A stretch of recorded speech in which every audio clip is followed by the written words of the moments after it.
The crystalline towers of Zephyros Prime scraped against 3 purple moons, their surfaces gleaming with the wealth of 1,000 conquered worlds. Inside the highest spire, Emperor Vorthak the Eternal lounged on his throne of molten gold, his massive draconic form casting shadows across the vast throne room. His scales shimmered with deep emerald fire, each one worth more than most planets' annual income. Courtiers from dozens of species bowed before him.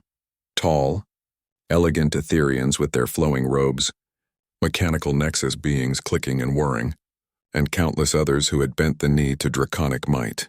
The Dragon Empire stretched across half the galaxy, built on fear, conquest, and the absolute rule of the most powerful predator species ever to evolve. But in the depths of the palace, in chambers far from the throne room's grandeur, lay something the Emperor preferred to forget. His youngest offspring, Kythera, barely larger than a house cat despite being nearly adult by dragon standards. Where other young dragons grew to the size of starships, she remained pitifully small. Her scales, instead of the brilliant emerald of royal blood, were a sickly pale green that seemed to absorb light rather than reflect it. The palace physicians had long ago given up on her. Genetic anomaly, they whispered. Cursed bloodline corruption. Some even suggested she wasn't truly draconic at all, though none dared speak such heresy aloud. The Emperor had banished her to the lower levels, declaring her dead to the royal line. No dragon noble would risk their standing by associating with such obvious weakness.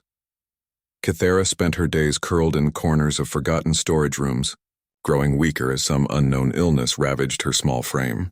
Her breathing came in labored gasps, and strange dark patches had begun spreading across her already pale scales.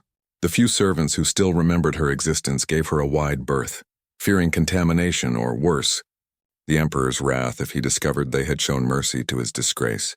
Meanwhile, in the service levels far below even Kythera's exile, a human named Marcus Chen pushed his cleaning cart through endless corridors. Humans were among the lowest castes in the Dragon Empire, not quite slaves but barely above livestock in the hierarchy. They were useful for menial labor, small enough to clean the intricate mechanical systems, and expendable enough that their lives meant nothing to their draconic overlords. Marcus had been born on Earth before its conquest 20 years ago. He remembered blue skies and real sunlight, not the artificial illumination of palace corridors. His parents had died in the initial bombardment, and he had grown up as a ward of the Empire, assigned to maintenance duties as soon as he could hold a cleaning tool. Unlike many humans who had broken under the weight of servitude, Marcus maintained a quiet dignity and an unshakable belief that every life had value. Even in a galaxy that seemed determined to prove him wrong, he was efficient, invisible, and completely beneath the notice of anyone important, which made him the perfect person to stumble upon the Empire's darkest secret. While cleaning an abandoned storage wing, Marcus heard something that made him freeze, a soft, pitiful whimpering echoing from the shadows. Following the sound, his flashlight beam fell upon something that shouldn't have existed, a tiny dragon, clearly of royal blood but obviously dying. Kythera looked up at the human with eyes clouded by pain and fever. She had never seen one of the servant species up close before, and her mind struggled to process why this strange, soft-skinned creature wasn't running away. Most beings fled from dragons instinctively, even one as pathetic as herself. Marcus knelt slowly, his heart breaking at the sight. He had seen plenty of suffering in his years of service, but this was different. This wasn't just another casualty of the Empire's cruelty. This was deliberate abandonment of family, of offspring. Even the worst human tyrants in history had rarely sunk to such depths. "Hey there," he whispered, keeping his voice gentle. "You're hurt, aren't you?" Kythera tried to speak, but only a weak croak emerged. Her translator implant had been removed along with all other royal privileges, leaving her unable to communicate with the lower species. But Marcus didn't need words to understand suffering. He had seen enough of it. The smart thing, the safe thing, would have been to walk away, report it to a supervisor maybe, or simply pretend he had never seen anything. Getting involved with imperial family business, even discarded family business, was a death sentence for someone like him. The Dragon Empire had creative ways of dealing with humans who overstepped their bounds, but Marcus had never been particularly good at taking the smart path. His parents had raised him to believe that compassion wasn't a luxury reserved for the powerful. It was the responsibility of anyone capable of giving it. Looking at this small, abandoned creature, he made a decision that would reshape the fate of the galaxy. He reached out slowly, letting Kithara sniff his hand before gently stroking her fevered scales. "I don't know who you are or why you're here," he murmured, "but nobody deserves to die alone in the dark. Nobody." Kithara's eyes widened in shock. In all her young life, no one had ever touched her with kindness. The sensation was so foreign that for a moment she forgot her pain entirely. This human, this supposedly inferior being, was showing her more compassion than her own father ever had. Marcus carefully gathered cleaning supplies from his cart, fashioning a makeshift bed in a hidden alcove where she would be safer. He left her with water and what little food he could spare from his own rations, promising to return as soon as his shift ended. As he worked, his mind raced with possibilities, each one more dangerous than the last. He knew nothing about dragon physiology, nothing about treating whatever was killing her, and certainly nothing about the politics of imperial succession, but he knew one thing with absolute certainty. He couldn't leave her to die. Somewhere in the vast galaxy, there had to be someone who could help. He just had to find them before it was too late.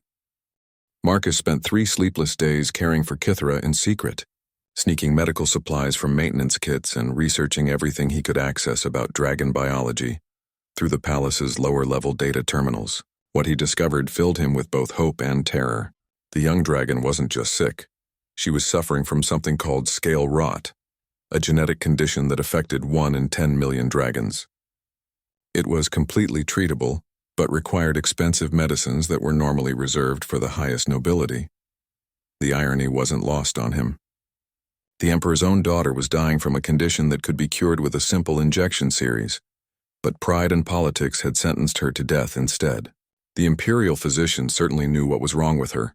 They had simply chosen to let nature take its course, rather than waste resources on a royal embarrassment. During their time together, Marcus had learned to communicate with Kithara through gestures and simple drawings. She was intelligent, perhaps more so than any dragon he had heard described in palace gossip. Her small size had apparently concentrated rather than diminished her mental faculties. When she realized he was trying to help her, she began sharing what little she knew about her condition through crude sketches in the dust. But Kithara's health was deteriorating rapidly. The dark patches on her scales were spreading, and she could barely lift her head without assistance. Marcus knew he was running out of time, and the palace's medical facilities were completely beyond his reach. He needed to get her off-world, to someone who would treat her without asking questions about her identity. That's when he remembered the stories other human workers whispered about during their brief rest periods. Tales of a legendary figure operating in the Outer Rim territories, Dr. Elena Vasquez, a human physician who had somehow established an independent medical facility that treated anyone regardless of species, politics, or ability to pay. They called her the Angel of the Outer Rim, though most believed she was just a myth. Marcus had always dismissed these stories as wishful thinking, fantasies spun by desperate people who needed to believe that somewhere in the galaxy, humanity still mattered. But now, faced with a dying child who had shown him more trust than anyone in his adult life, those myths became his only hope. Getting off Zephyros Prime would be nearly impossible. The palace was under constant surveillance and human workers were tracked at all times through subcutaneous implants. But Marcus had spent years learning the palace's hidden passages and forgotten maintenance tunnels. More importantly, he had developed a reputation for absolute reliability that made supervisors less likely to scrutinize his movements. His plan was insane by any reasonable measure. During the weekly supply shuttle rotation, when security attention was focused on incoming cargo, he would smuggle Kithara aboard an outbound transport in a maintenance container. He had override codes for the cargo bay systems, codes that would normally only be used for emergency repairs. Using them would eventually be discovered, but hopefully not until they were long gone. The night before the attempt, Marcus sat with Kithara in their hidden alcove trying to prepare her for what was coming. She seemed to understand that something significant was happening, watching him with those intelligent golden eyes as he packed supplies into a small container. "Listen to me," he whispered, though he knew she couldn't understand his words. "Tomorrow we're going to leave this place. It's going to be scary and I don't know if we'll make it, but I promise I won't abandon you. Whatever happens, we face it together. Kithra managed to lift one tiny claw and place it against his hand. The gesture was weak, but it carried more meaning than any words could have conveyed. She trusted him completely, this strange human who had shown her the first kindness of her short life.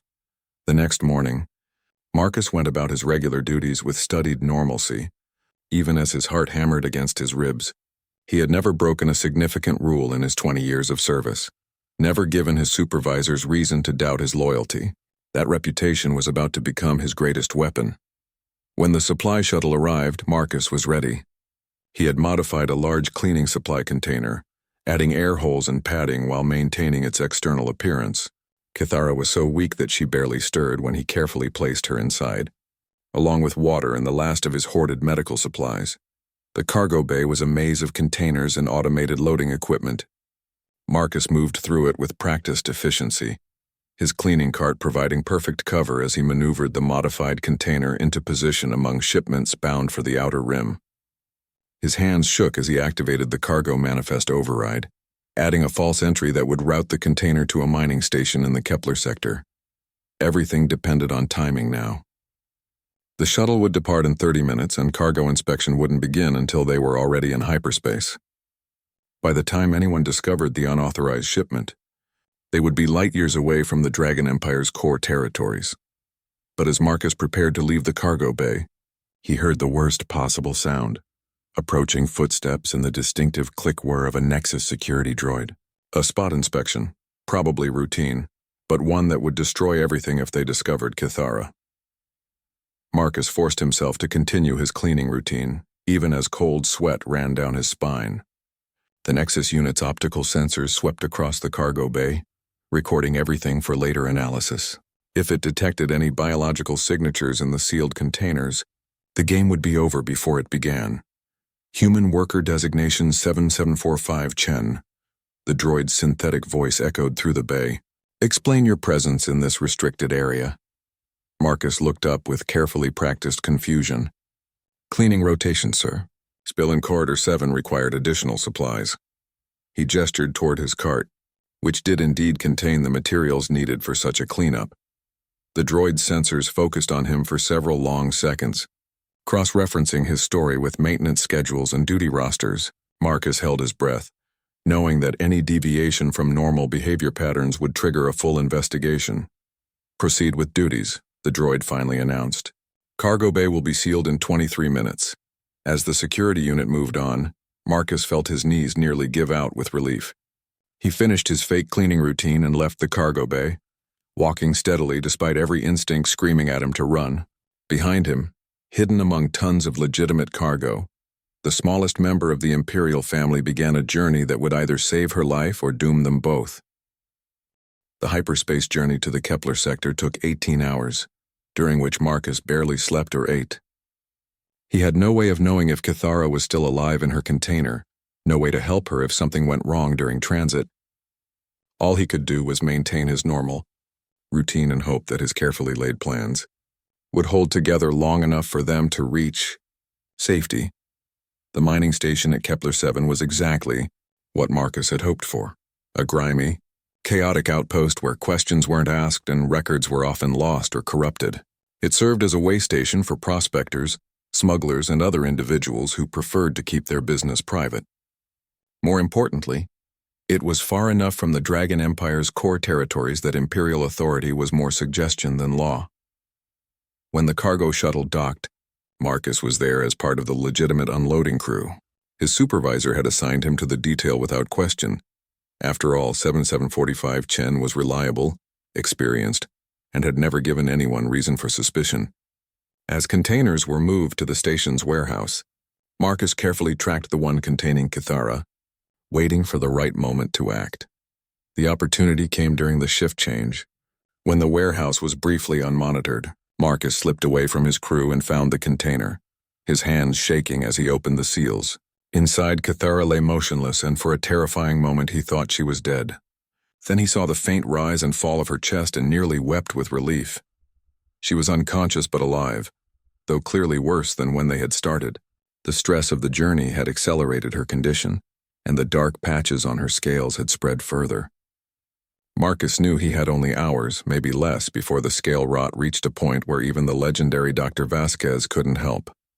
Getting off the mining station presented its own challenges. As a bonded worker, Marcus couldn't simply buy passage on a ship. His identification codes would immediately flag him as an escapee, bringing swift retribution from Imperial forces. But Kepler-7's lawless nature also provided opportunities for someone desperate enough to take them. In the station's cantina, a diverse crowd of spacers, miners, and questionable characters conducted business over cheap alcohol and cheaper food. Marcus had never been in such a place before, but he forced himself to approach a table where two humans sat arguing over star charts. One was clearly a ship captain. She had the weathered look of someone who had spent decades in space, and her clothing bore the subtle modifications that marked her as enhanced for zero-G operations. "Excuse me," Marcus said quietly, his voice barely audible over the cantina's noise. "I need passage to the Outer Rim. I can work for transport." The captain, a woman named Sarah Chen, who shared Marcus's surname purely by coincidence, looked him up and down with experienced eyes. She saw the Imperial worker markings, the nervous energy of someone in trouble, and the desperation that marked him as either very dangerous or very useful. "What kind of trouble are you running from?" she asked bluntly. Marcus had prepared for this question, crafting a story that was technically true while omitting the most dangerous details.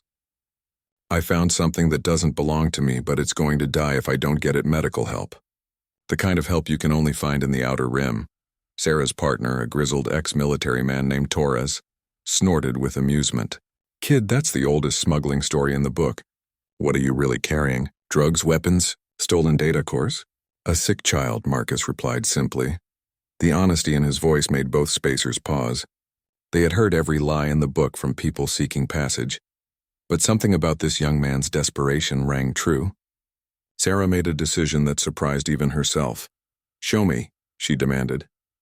Against every instinct telling him to run, Marcus led them to the warehouse where he had hidden Kithra in an abandoned maintenance shaft. When he carefully lifted the tiny dragon into the light, both spacers sucked in sharp breaths of shock.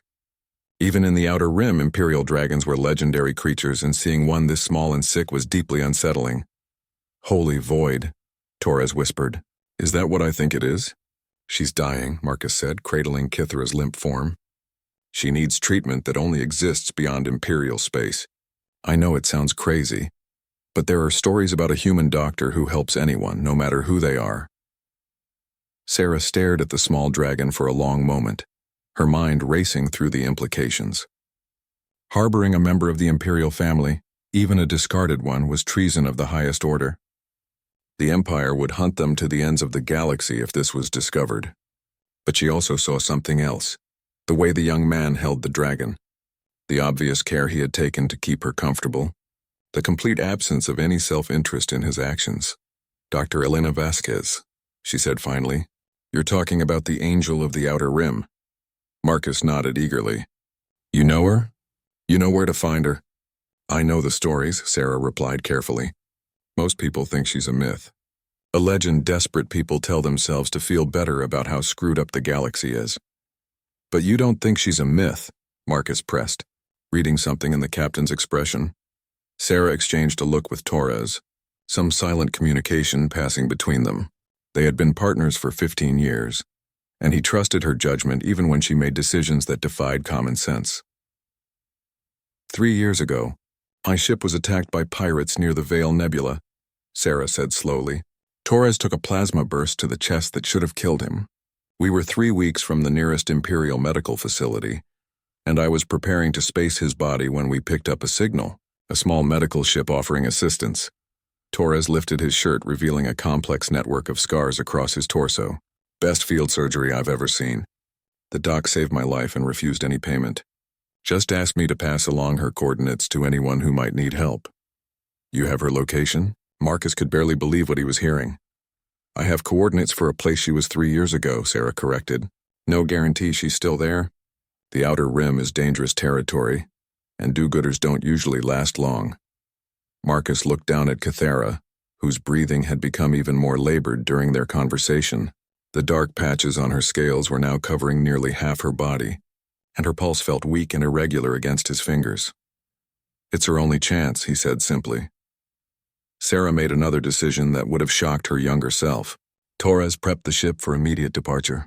Looks like we're going treasure hunting in the Outer Rim. As they hurried toward the docking bay, Marcus realized that his simple act of compassion had set in motion events that none of them could control. Behind them, security footage from the mining station would eventually make its way to Imperial intelligence, starting a manhunt that would span star systems. But ahead lay the slim hope that somewhere in the vast darkness between galaxies a human doctor was still practicing the ancient art of healing without regard for politics or profit. The journey to the Outer Rim aboard Sarah's ship, the Wandering Star, took 5 days through increasingly dangerous space. As they traveled further from civilized systems, the usual hyperspace routes became unreliable, forcing them to make frequent stops to recalibrate navigation systems and avoid the gravitational anomalies that made the region so treacherous. During the voyage, Marcus barely left Cathara's side. Sarah had cleared out a small cargo hold and helped him create a makeshift medical bay. Though their supplies were limited to basic first aid equipment, the tiny dragon's condition continued to deteriorate, and by the 3rd day, she had stopped responding to external stimuli entirely. She's not going to make it, Torres said quietly as he checked her vital signs with a handheld scanner. His military medical training was basic, but even he could see that Cathara was dying. Her body temperature is dropping and her metabolic rate is all over the place. Marcus refused to accept defeat. He had come too far and risked too much to lose her now. Throughout the journey, he researched everything he could find about dragon physiology in the ship's limited database, cross-referencing symptoms and treatments until his eyes burned from staring at screens. What he discovered gave him a desperate idea. Scale rot, according to the medical texts, was essentially a cascade failure of the dragon's natural regenerative abilities. The condition fed on itself, growing stronger as the dragon grew weaker. But there were references to emergency treatments involving bioelectric stimulation that could potentially slow the progression. "I need to rig a neural stimulator," Marcus announced to Sarah as she brought him another cup of coffee. "You need to what now?" she replied, nearly dropping the mug. Marcus showed her the medical texts he had been studying. According to this, controlled electrical impulses can sometimes restart the regenerative cycle in dragons suffering from genetic disorders. "It's dangerous and it might kill her, but she's dying anyway." Sarah stared at the technical diagrams with growing alarm. "Marcus, you're talking about jury-rigging medical equipment from ship components. One mistake and you could fry her nervous system completely." "Then help me not make mistakes," Marcus replied with quiet determination. Against her better judgment, Sarah found herself helping Marcus cannibalize parts from the ship's systems. They used power regulators from the life support backup, control circuits from the navigation computer, and sensor arrays from the communication system. Torres grumbled about stripping essential equipment, but he didn't interfere. Something about the young human's dedication had earned his respect. The improvised neural stimulator was crude by medical standards, but it incorporated safety protocols that Marcus had memorized from the technical manuals. As he carefully attached the contact points to Cathara's spine, his hands remained steady despite the weight of what he was attempting. "If this kills her, it's not your fault," Sarah said softly. "You've done more for her than anyone had a right to expect." Marcus activated the device, and for several terrifying seconds nothing happened. Then Cathara's body jerked slightly and her eyes fluttered open. The dark patches on her scales seemed to pulse with the electrical rhythm, and gradually, almost imperceptibly, her breathing began to strengthen. "It's working," Torres breathed, watching the scanner readings. "Her metabolic rate is stabilizing." The treatment didn't cure Cathara, but it bought them precious time. Over the next 2 days, Marcus carefully administered additional sessions, each one seeming to push back the scale rot's advance. Cathara even managed to stay conscious for longer periods, though she was still far too weak to move on her own. On the 6th day, they reached the coordinates Sarah had memorized from her encounter 3 years earlier. The location was a dead system, its star having collapsed into a white dwarf millions of years ago. Floating in the eternal twilight was something that shouldn't have existed, a massive space station of clearly human design, bristling with medical facilities and defensive weapons. "That's new," Sarah muttered as her sensors detected the station's configuration. "When I was here before, it was just a small medical ship. This thing could service a fleet." As they approached, they were hailed by a communications officer who spoke with a distinctly human accent. "Unknown vessel, please state your business and medical needs. Be advised that we maintain strict neutrality and provide aid to all species without exception." Sarah handled the communication while Marcus prepared Kithara for transport. "We have a critical case requiring immediate attention. Dragon physiology, genetic disorder, patient is dying." There was a brief pause before the reply came. "Bringing a dragon here is unusual, but we don't discriminate based on species. Dock at Bay 7 and prepare for immediate medical transfer." The medical station was unlike anything Marcus had ever seen. Corridors bustled with activity as doctors and nurses from dozens of species worked side by side, treating patients that ranged from human miners to exotic alien life forms he couldn't even identify. The technology was cutting edge, somehow surpassing even Imperial medical facilities despite being located in the middle of nowhere. Dr. Elena Vasquez turned out to be a woman in her 50s, with silver-streaked hair and the kind of steady hands that came from decades of surgery. When she saw Kithara, her expression shifted from professional interest to genuine surprise. "My goodness," she murmured, running a scanner over the small dragon's body. "I haven't seen scale rot this advanced in years." "How long has she been symptomatic?" "Weeks, maybe months before I found her," Marcus replied. "She was dying in the palace and no one cared enough to treat her." Dr. Vasquez's expression hardened. "The Imperial Medical Corps certainly knows how to treat this condition. The fact that they chose not to tells me everything I need to know about this little one's status in the royal hierarchy." As medical staff wheeled Kithara into surgery, Marcus felt the full weight of exhaustion hit him for the first time in days. Sarah guided him to a waiting area where they sat in uncomfortable silence, watching alien nurses tend to patients from across the galaxy. "How is this place possible?" Marcus finally asked. "The equipment, the staff, the resources. It must cost a fortune to maintain." Sarah smiled for the first time since they had left Kepler 7. "Elena has friends in interesting places. Turns out that when you save enough lives without asking for payment, people start volunteering to help however they can. Some donate money, some provide supplies, and some even join the staff." Hours passed before Dr. Vasquez emerged from surgery, her scrub stained but her expression cautiously optimistic. "She's stable," she announced. "The scale rot was more advanced than I initially thought, but we caught it just in time. Another day or two and the damage would have been irreversible." Marcus felt his knees buckle with relief. "She's going to live?" "She's going to thrive," Dr. Vasquez corrected. "The neural stimulation treatment you administered probably saved her life." "Where did you learn to perform field medicine?" "I didn't," Marcus replied honestly. "I just read everything I could find and hoped for the best." Dr. Vasquez studied him with new interest. "You risked your life to save a creature that your society considers worthless. Then you performed complex medical procedures with improvised equipment to keep her alive during transport. That kind of dedication is rare, young man." As they spoke, neither Marcus nor Dr. Vasquez realized that their actions had already set in motion events that would reshape the balance of power in the galaxy. Back on Zephyros Prime, Imperial intelligence had discovered the security footage from Kepler 7, and Emperor Vorthak was learning that his supposedly dead daughter was not only alive, but in the hands of human rebels. Emperor Vorthak's rage shook the crystal towers of Zephyros Prime when he learned that his discarded offspring was alive and in human hands. The throne room filled with the acrid smell of sulfur, as his fury manifested in jets of emerald flame that left courtiers scrambling for cover. "Impossible," he snarled, his massive claws scoring deep gouges in the throne's armrests. "The weak things should have died months ago. How dare these insects interfere with Imperial will?" Admiral Kraex, the Emperor's chief military advisor, stood at attention despite the waves of heat radiating from his sovereign's fury. "The security footage is definitive, Your Imperial Majesty. A human maintenance worker smuggled the young dragon off-world during a routine supply transfer." "Then find them," Vorthak commanded, his voice carrying enough force to crack the chamber's crystal walls. "Deploy the 7th Fleet if necessary. Bring me this human who thinks he can steal from the Dragon Empire." What the Emperor didn't reveal to his advisors was the true source of his rage. Kithara's existence had always been a reminder of his own genetic imperfection, proof that even the mighty Vorthak could produce offspring that failed to meet draconic standards.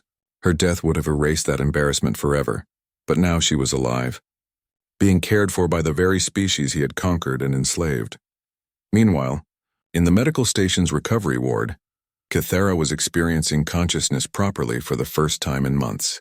The scale rot had been purged from her system, and Dr. Vasquez's treatments had restored her natural regenerative abilities. While she was still small by dragon standards, her scales had regained their luster, shifting from sickly pale green to a brilliant silver white that seemed to capture and reflect light in impossible ways. Marcus sat beside her bed, reading from a human story collection he had found in the station's library.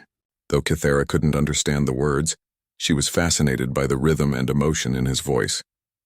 During her recovery, she had begun to understand that this human, this supposedly inferior being, had saved her life for no reason other than compassion. "She's remarkable," Dr. Vasquez told Marcus during one of her regular checkups. "Her genetic structure is unlike any dragon I've studied. The scale rot wasn't actually a disease. It was her body's way of adapting to some kind of environmental incompatibility." "What does that mean?"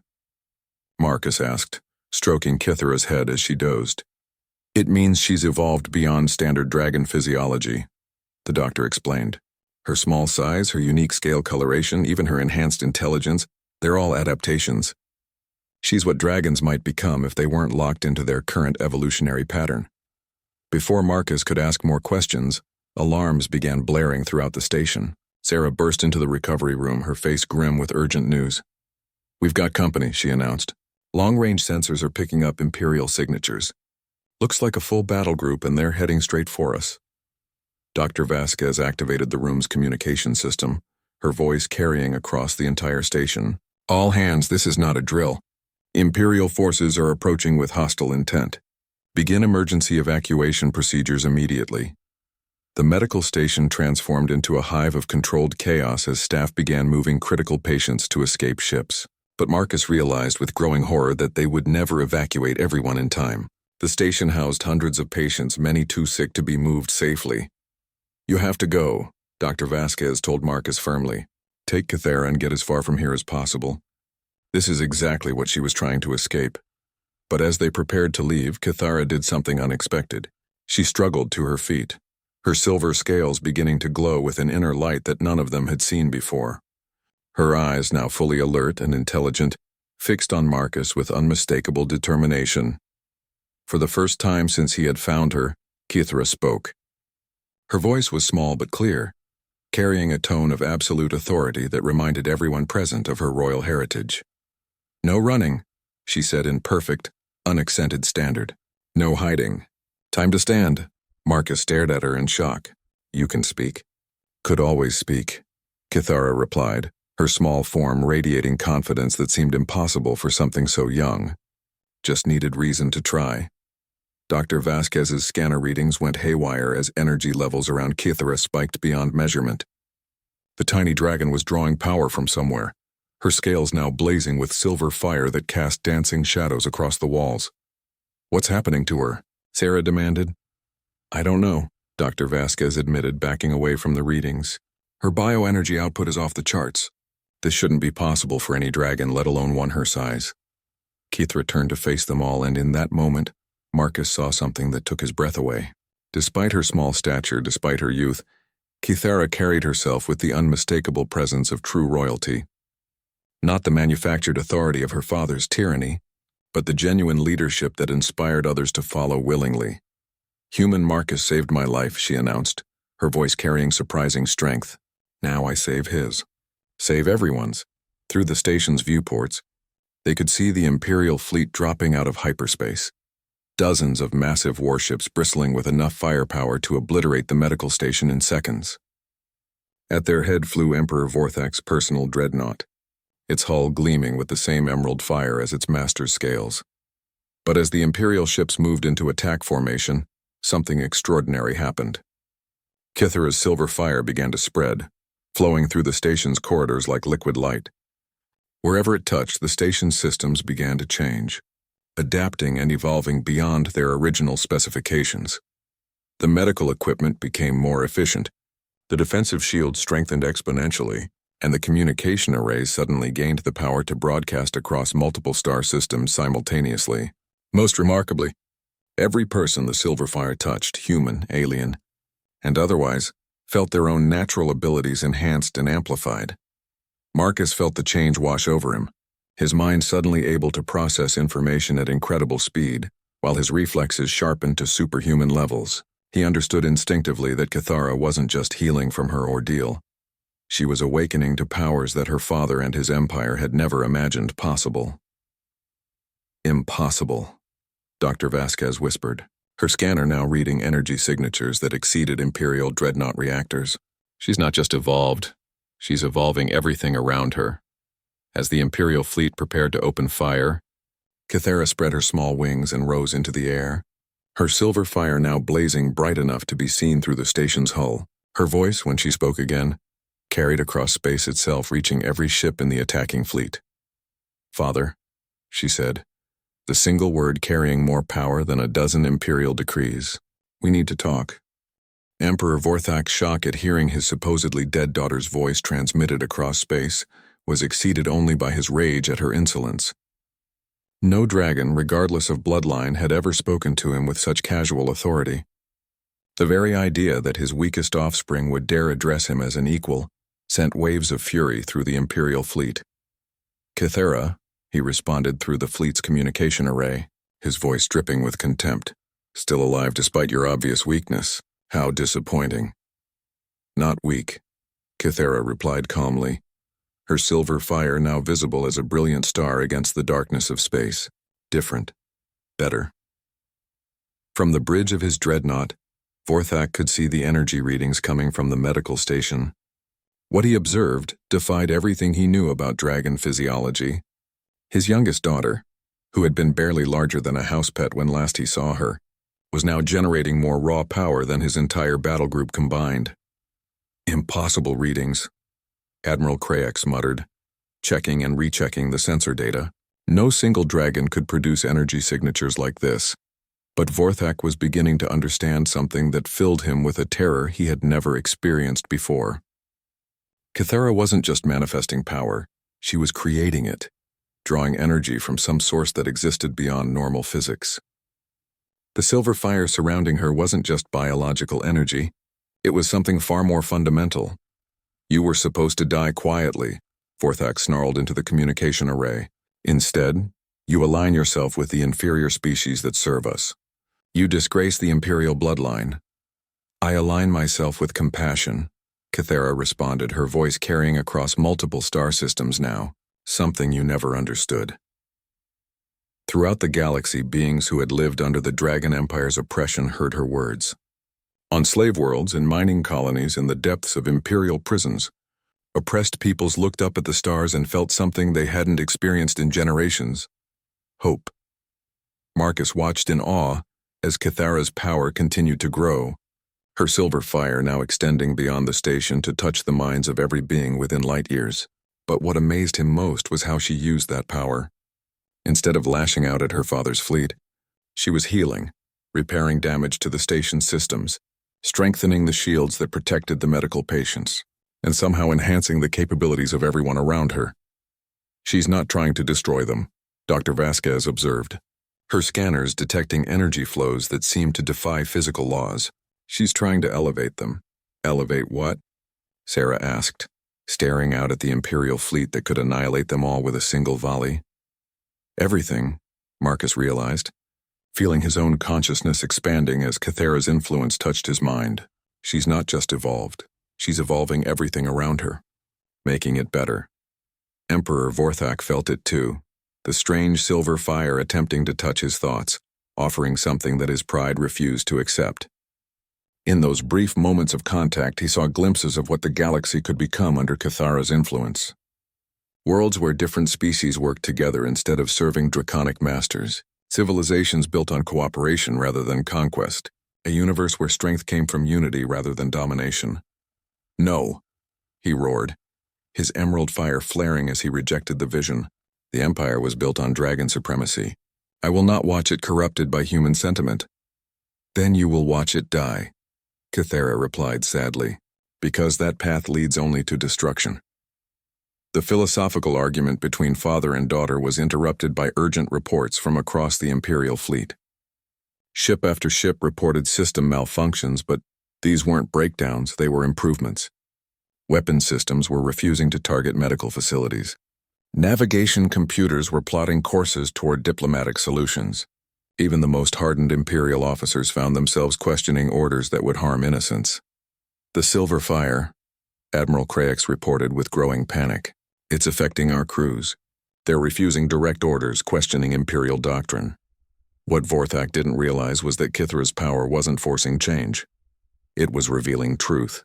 The Silver Fire stripped away the fear and conditioning that held the Empire together, showing each being their own capacity for compassion and growth.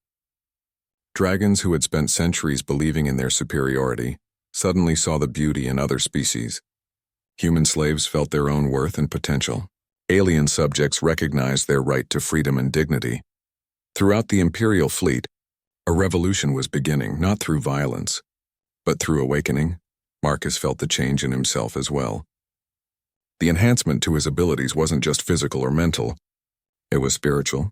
He could see the connections between all living things, understand how individual actions rippled across the galaxy to create waves of change. Most importantly, he could see the incredible courage it had taken for Kythera to reject everything she had been taught about dragon superiority in favor of a simple human's kindness. "You have to choose, Father," Kythera said, her voice now carrying the weight of cosmic truth. "Continue down the path of domination and watch your empire crumble from within, or learn what I learned from the human who saved my life." "And what did this inferior being teach you?" Vorthak demanded, though his voice had lost some of its earlier certainty. Kythera's answer was simple, but it carried the power to reshape worlds. That strength without compassion is just weakness wearing armor. That true power comes from lifting others up, not holding them down. That the most important thing any being can do is choose kindness when cruelty would be easier. The Silver Fire reached its peak intensity, and for one incredible moment, every being in the system, dragon, human, alien, artificial intelligence, experienced true unity. They felt what it was like to see through each other's eyes, to understand that beneath all the surface differences, every conscious being shared the same fundamental hopes and fears. Emperor Vorthak felt it too, and in that moment of perfect clarity, he saw his empire as others saw it, a monument to cruelty built on the suffering of countless innocents. He saw his own daughter not as a weakness to be hidden, but as the evolution of everything dragons could become if they abandoned their pride and embraced growth. But as the vision faded and his old conditioning reasserted itself, Vorthak made the choice that would define the galaxy's future. Instead of accepting change, he chose to fight it with everything he had. Emperor Vorthak's decision to reject his daughter's vision of unity triggered a cascade of events that would reshape galactic civilization. As he ordered his fleet to open fire on the medical station, something unprecedented happened. Over half his ships refused to comply. The Silver Fire had awakened too much compassion in their crews for them to participate in the destruction of a healing facility. "Mutiny," Admiral Craix reported with disbelief. 17 ships have broken formation and are withdrawing from combat range. Their captains are refusing direct orders. "Then we destroy them as well," Vorthak snarled. But even as he spoke, he could see his empire fracturing before his eyes. The Silver Fire had done more than heal his daughter. It had revealed the fundamental contradiction at the heart of draconic supremacy. Kythera felt her father's choice like a physical blow, but she didn't respond with anger.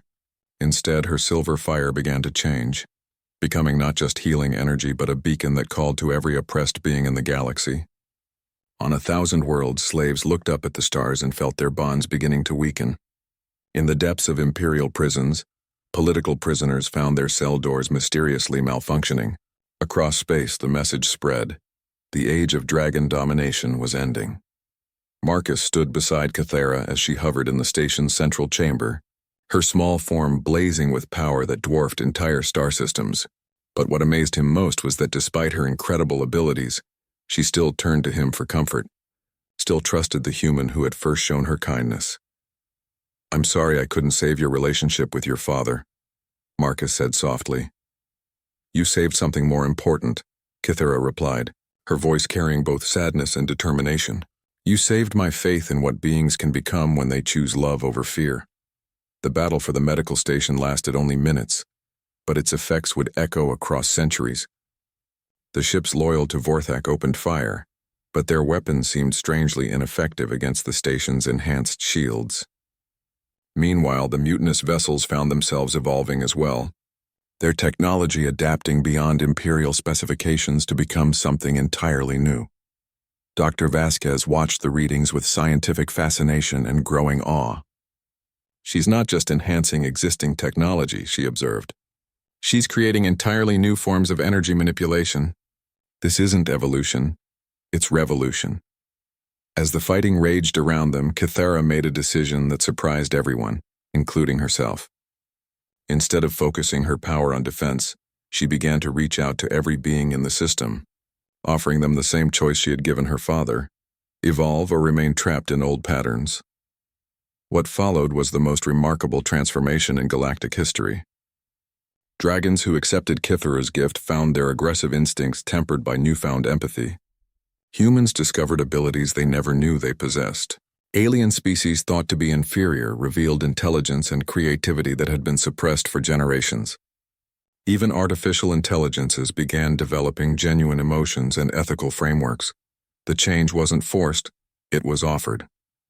Each being had to choose whether to grow beyond their current limitations or remain as they were. The choice itself was the gift. Emperor Vorthak, watching his empire transform around him, finally understood what his daughter had become. She wasn't just an evolved dragon. She was evolution itself, the living embodiment of growth and positive change. By showing her kindness when she was weak and abandoned, Marcus had awakened something that would reshape the very nature of consciousness in the galaxy. "You think you've won?" Vorthak transmitted to the medical station, his voice heavy with the knowledge of his own defeat. "But change creates chaos. Order requires hierarchy. Order without growth is death," Kythera replied gently. "And hierarchy without compassion is just organized cruelty." As if to prove her point, reports began flooding in from across the empire. Slave worlds were declaring independence, but instead of violent revolution, they were establishing cooperative governments that included their former oppressors. Imperial officers were laying down their weapons and joining the beings they had once commanded.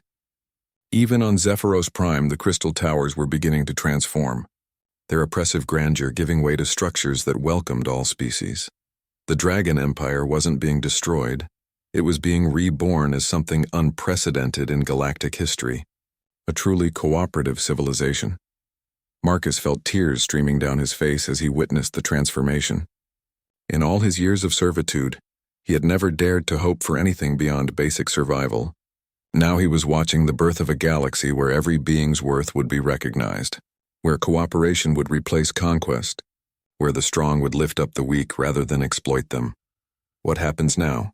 Sarah asked, her own voice thick with emotion as she watched former Imperial warships working together to establish evacuation routes for refugees.